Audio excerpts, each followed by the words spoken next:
This week, the Oklahoma State Fair is in town and Donald Trump visits Norman. Stay with us.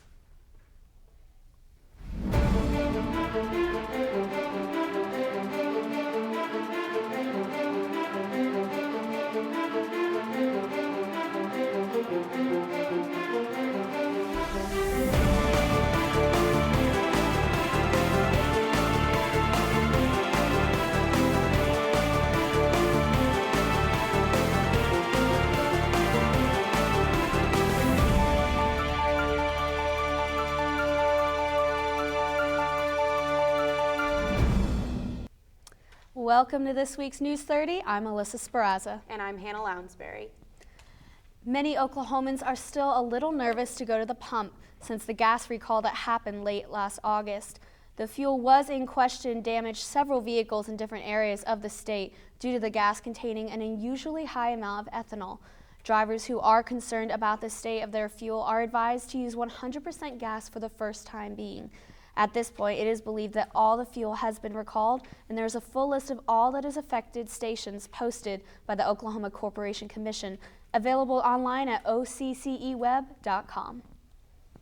Several questions are coming out of the state as to what exactly Question 777, or the Right to Farm Bill, is meant to do.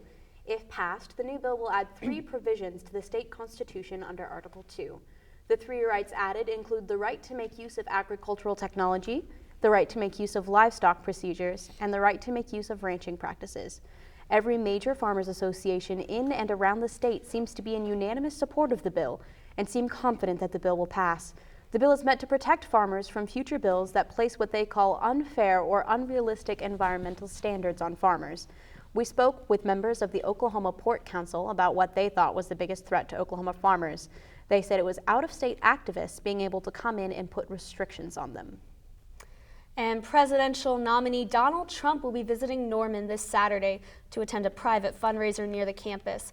The event is scheduled for around 4:30 before OU and Ohio State's big game. Any rumors about Trump planning to attend the game or who he'll be cheering for is all speculation at this point. It is known that the nominee has another event scheduled later that evening in Colorado Springs, so for him to attend the game would require a change of plans. Syria claims to have shot down an Israeli warplane and drone on Tuesday, September 13th. Israel is calling the claim completely false. Israeli spokesperson Lieutenant Peter Lerner said that 2 surface-to-air missiles were launched on Tuesday to target Syrian artillery, but that IDF aircraft was never compromised. The Israeli attack came hours after a ceasefire brokered by the United States and Russia. It was a response to a projectile launch from Syria on Israel-controlled Golan Heights. There were no reported casualties from the Syrian attack. And sad news coming from the state capitol today as the report that Oklahomans' unemployment has exceeded the national rate for the first time in 26 years. Ken Miller, the Oklahoma State Treasurer, has yet to find any signs that the economic slump will be ending soon. News 30 will keep you up to date on any new developments. The new Samsung Galaxy Note 7 phones are catching on fire. Samsung has issued a recall of the model after receiving 92 reports of the batteries overheating, including 26 reports of burns and 55 reports of property damage. The phone has caused fires in several cars and at least 1 garage. Go to Samsung.com to see if your phone is among those that have been recalled. And we'll be back with pets, paintings, and more right after this. The State Fair is back, and News 30's very own Molly Serene was there to get you the latest. Hi, I'm Molly Serene, and I'm here at the opening day of the Oklahoma State Fair, where people are coming from all around the state to see the rides, entertainment, and try lots of tasty food. The fair has a lot to offer this year, from funnel cake fries and cinnamon rolls to bacon-wrapped asparagus and chicken Alfredo pizza. If you're looking for the tastiest fair food this year, La Gumbo Yaya's red beans and rice received the title, the fairest of all. The state fair is a great place for vendors to offer up new dishes.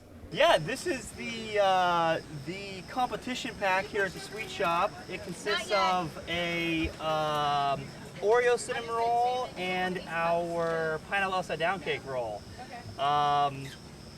We serve it as a 2-pack because we would like everybody to have each one, taste each one.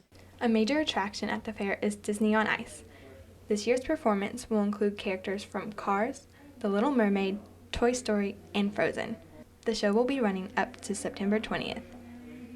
This year, the fair will also have the Extreme Bulls Tour, an action-packed bull riding event, country music concerts, and of course, lots of games and rides.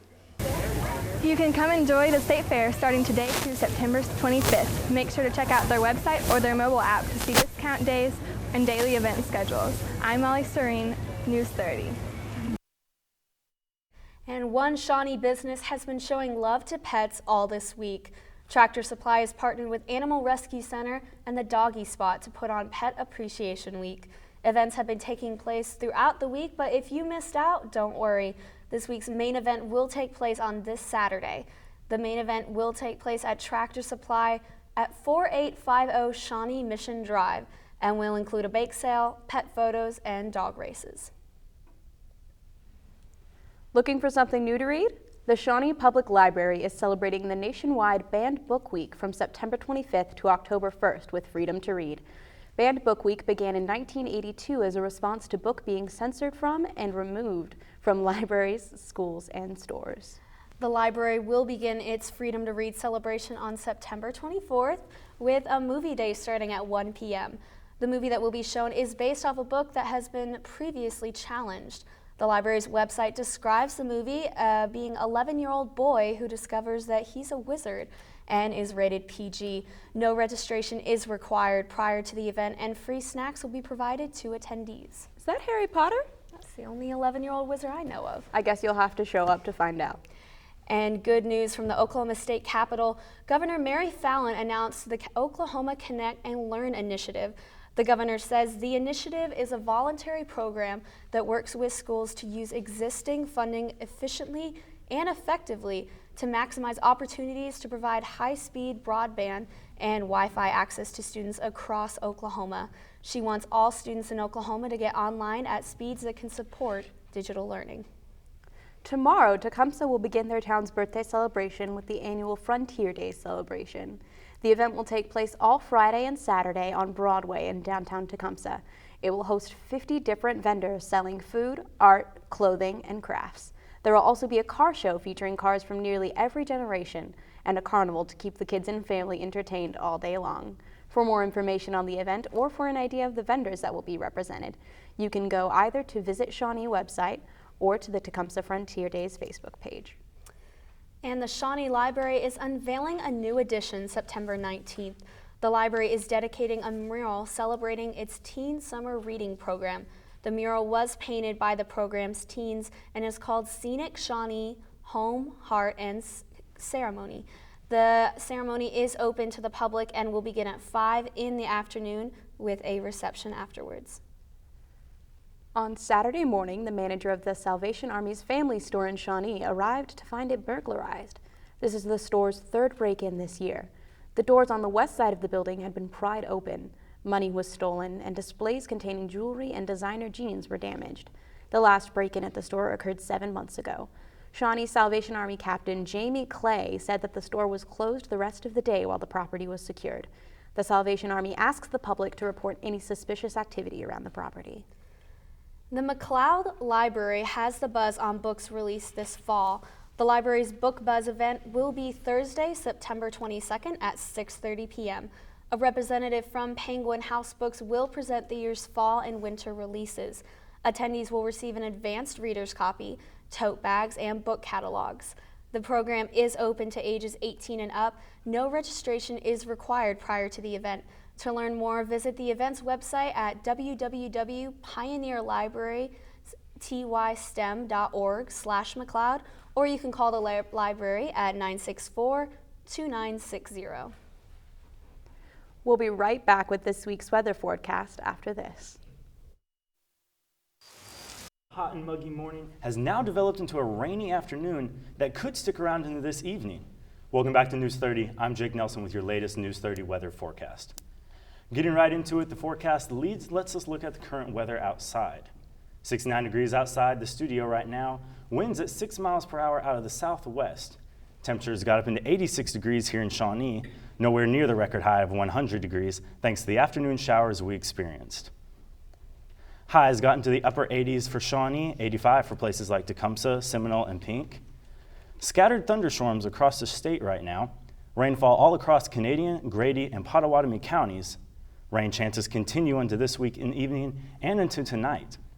Moving ahead into your tomorrow's forecast, we're looking at a low but continuing rain chance throughout the day.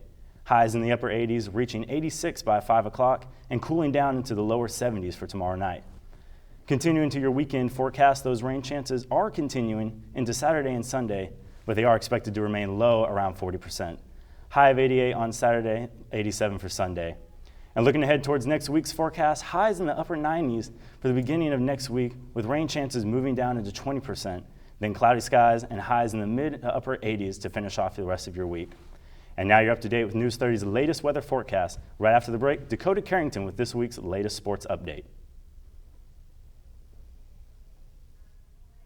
And welcome back. Here's Dakota Carrington with this week's sports. Good evening. It looks like the Oklahoma Sooners are back on the right track after a devastating loss to Houston 2 weeks ago. This Saturday, they played their home opener in the newly renovated Gaylord Memorial Stadium. The Sooners kicked off their home opener against Louisiana Monroe, an opponent from the Sun Belt Conference. The Sooners bested the Warhawks with the final score of 59-17. Coming out, the Sooners looked unstoppable, putting up an impressive 21 points in the first quarter alone.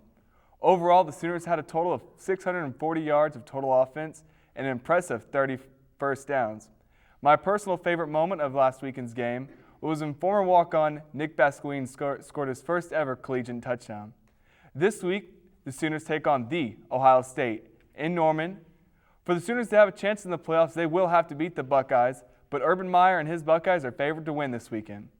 Also, the Ohio State has rented out Lloyd Noble Center tomorrow night for a pep rally and cookout for fans. But this event has already sold out. The Oklahoma State Cowboys fought hard against Central Michigan this past weekend. Sadly, due to the intentional grounding penalty that was called when Oklahoma State had a fourth down inside Central Michigan territory with only 4 seconds left. The play was for quarterback Mason Rudolph to simply throw the ball as far as he could out of the bounds and let the last few seconds expire. The play worked in that respect. The clock ran out, but with no receivers in the area, Rudolph still in the pocket, he was called for intentional grounding. Central Michigan got the ball back on Oklahoma State's 49-yard line for its chance to win. But here's why the following play should not have happened. The NCAA rulebook states that the period that is extended if a penalty is assessed for a live ball foul, but the period is not extended if the foul is by the team in possession, and that statement of penalty includes a loss of a down. The sentence in quotes applies perfectly to Oklahoma State.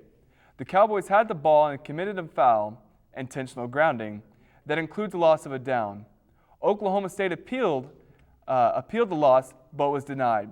So the final score of the game will stand at 27-30 loss to Central Michigan. The officials of the game have been suspended 2 games due to misconduct of the rules. The Cowboys take on the University of Pittsburgh this weekend at home. They are 75% favored to win this weekend. Shawnee was on the road this past week against Duncan High School. The Wolves were off to a very fast and very efficient start. The Wolves rolled up 259 yards on 43 carries, led by senior Malik Tate, with 91 yards, 17 carries, including touchdown efforts on 22 yards and 11. While quarterback Jack Diamond also had a rather impressive game, completing 14 of 19 passes for a total of 163 yards in the air, as well as 84 yards on the ground. While the entire team played very well, the Wolves' offensive line, headed up by senior Jack Humphrey, looked rather impressive. The Wolves will return home this week against Booker T, and kickoff is set for 7 p.m. And how would you like to get free donuts? If you are in Oklahoma City or Tulsa, Krispy Kreme is having its annual Talk Like a Pirate Day. Any guest who talks like a pirate will receive 1 free glazed donut. If you dress like a pirate, you'll receive a full dozen. You can even use a Snapchat filter. Pirate costumes must follow guidelines found on their website to get the sweet treat. And that's all the News 30 has for you this week, but you can catch up with us on Facebook, Twitter, and YouTube at Shawnee News 30. And a big thank you to everyone for making our last show this past week on YouTube the most watched. Have a great evening.